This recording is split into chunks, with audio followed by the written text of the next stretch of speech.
Welcome back to Subversive Preacher. This is a sermon for the 18th week of Pentecost, which arrives on October 2nd.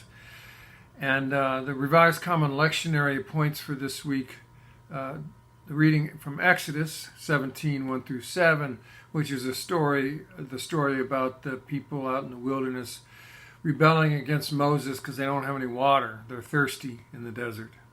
And from Matthew chapter 21, verses 23 to 32, which is the temple clergy wanting to know from Jesus by what authority he does this stuff.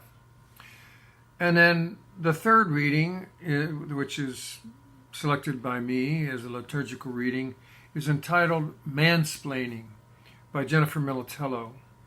And I apologize for the male voice reading it.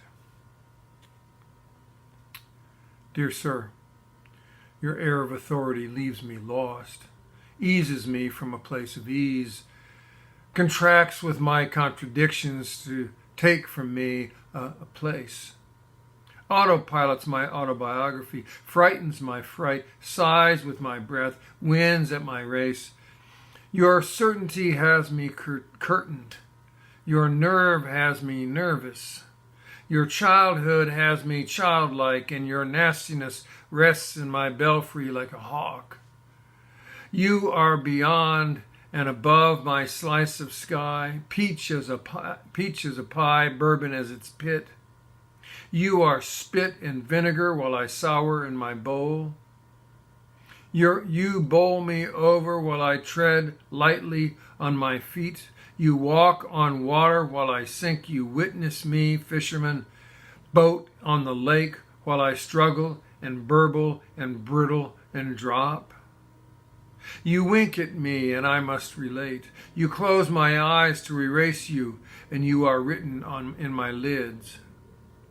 A litmus test, a form of liar. God with 3 days of facial growth and an old bouquet for a face. Soap and water for a brain. I have no handsome answer. I have no pillar of salt or shoulder to look over. I have no feather to weigh.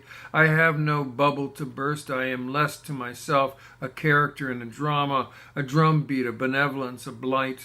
All parts of me say, shoot on sight, aim for an artery or organ.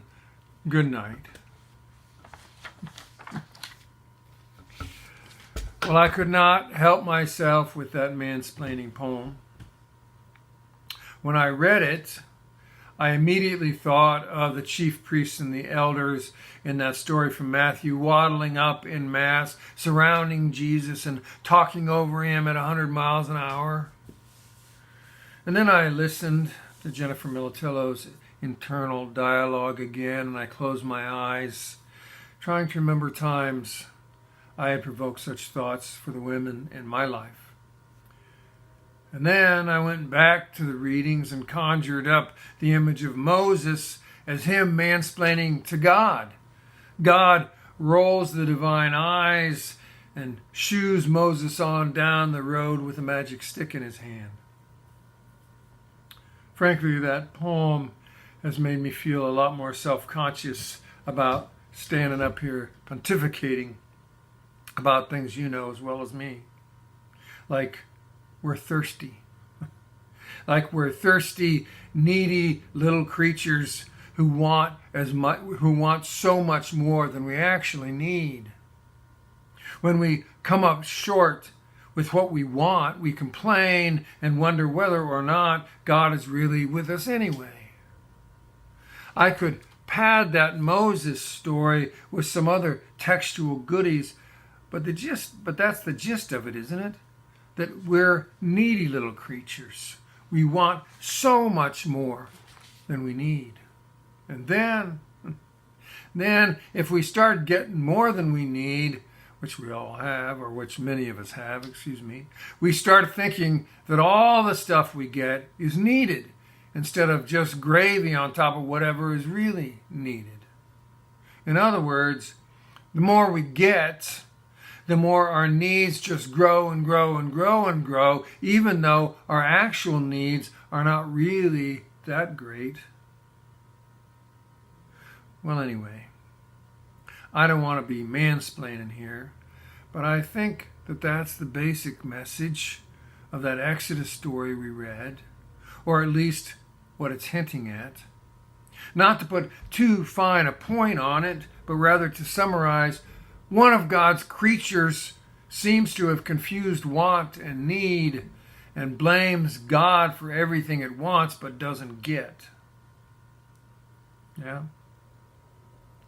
Then there's the gospel story. And here I think I can add some background that won't be mansplaining but preaching. And I do think there's a difference. The appearance of John the Baptist in the lectionary doesn't really tell his story. Because in Christian worship and theology, John appears only to make Jesus better and shinier and more grand. Yet, John deserves his own story because it's an amazing story. And also, John was way more popular than Jesus was when the two of them were alive.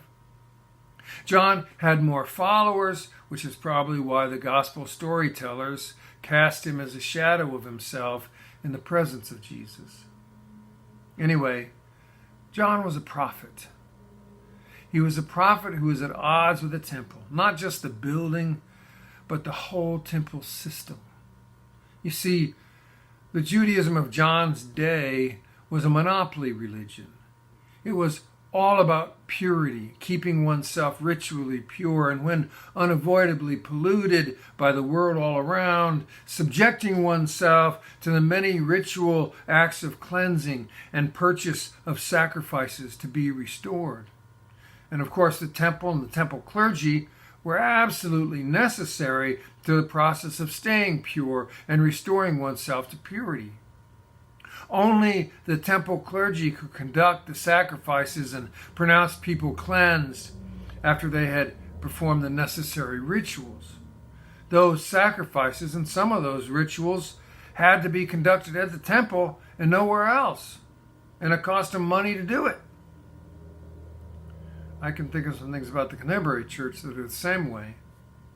But in short, to be faithful to the religion, one had to subject oneself to the entire temple system and be faithful to the hierarchy, the hereditary, and be faithful to the hereditary dynasty of clergy that was running that system. They were a royalty of sorts, and they were far more better off by the standards of their day than most people. So it was a religious caste system, and the temple minions regulated and controlled who was in and who was out. Enter John the Baptist. He created an alternative to the temple.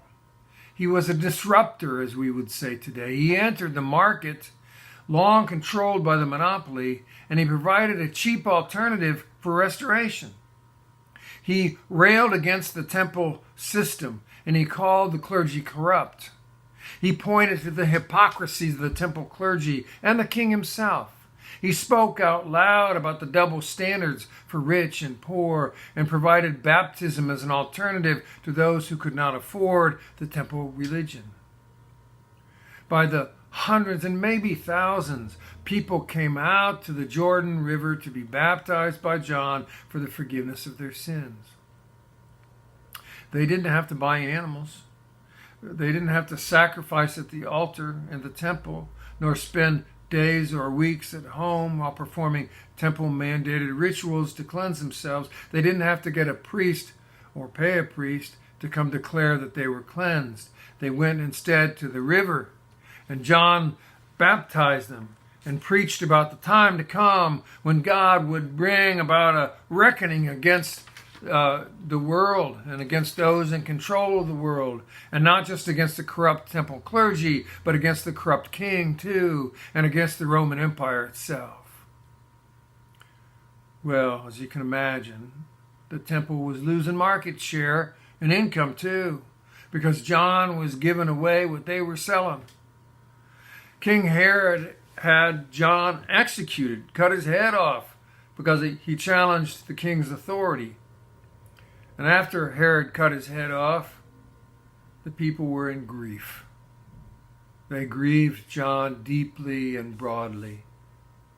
And so that is why Jesus' challenge to the temple clergy and elders was so difficult for the clergy to respond to. Was John a prophet from God or not? Oops. They can't answer that one without either alienating the crowd or pronouncing themselves as guilty. It was another example of Jesus being quite clever. I think we may have some of that disruption going on in religion today. I mean, after all the clergy's sexual misconduct and the obvious hypocrisy of institutional religion and our history of participation in slavery and genocide and segregation and persecution of GLBTQ folks, not to mention resistance to science, the temple and its clergy today, we lack credibility. Secularism itself has eroded the authority of the church and clergy to the point that I do not assume that you think you need me to make fancy bread and wine, even though the church continues to insist that you do in order for that bread and wine to be holy. Well, I'm old or older, and I won't be around to fight that battle. But I will keep raising up the issue embodied in that Moses story, that we are deeply confused by the difference between what we want and what we need. For example, we don't need cities of millions in the desert where there is no water, even if people want to live there. And we don't need pesticides on our grapevines if it's only going to wash into our water table and ruin our water, even if we want to drink wine. So many things that we do not need and that we need to keep reminding ourselves that we do not need them.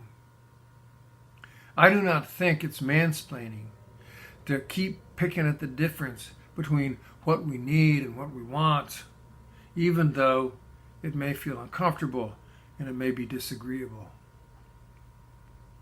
The church will have to fend for itself in the coming disruption that harkens back to John the Baptist. But on that ornery issue of want and need, I'm going to keep preaching. But I'm also going to keep inviting you into the kingdom, into the presence of God, and to wish you the peace of God. Thanks for being here. Amen.